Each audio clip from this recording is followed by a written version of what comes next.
Ukrainian President Volodymyr Zelenskyy agreed to meet Russian President Vladimir Putin in Turkey on Thursday, May 15th, after U.S. President Donald Trump urged him to accept Putin's proposal for direct talks. Earlier on Sunday, Zelenskyy had responded cautiously to Putin's suggestion, made during a primetime televised address, that Ukraine and Russia hold talks in Istanbul on May 15th. It was unclear if Putin planned to attend in person.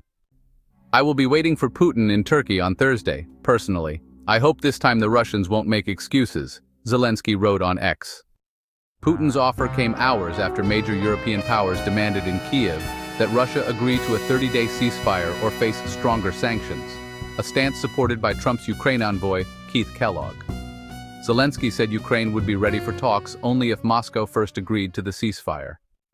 But Trump, who controls U.S. arms supplies to Ukraine, took a different view.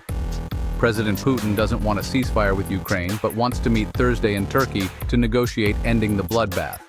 Ukraine should agree immediately, Trump wrote on Truth Social.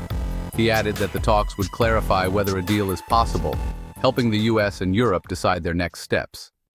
Putin sent Russian troops into Ukraine in February 2022, sparking a deadly conflict and the worst East-West tension since the Cuban Missile Crisis. Despite Russian advances, Putin has made few concessions. In his address, he called for direct negotiations without any preconditions. However, Kremlin aide Yuri Ushakov said the talks must consider a 2022 peace draft and the current situation, implying Kiev must accept neutrality and Russia's control over parts of Ukraine. Putin also rejected Western and Ukrainian demands for a ceasefire starting Monday, saying talks about the conflict's root causes must come first. Trump, who has promised to end the war, responded to Putin's address by calling it a potentially great day for Russia and Ukraine.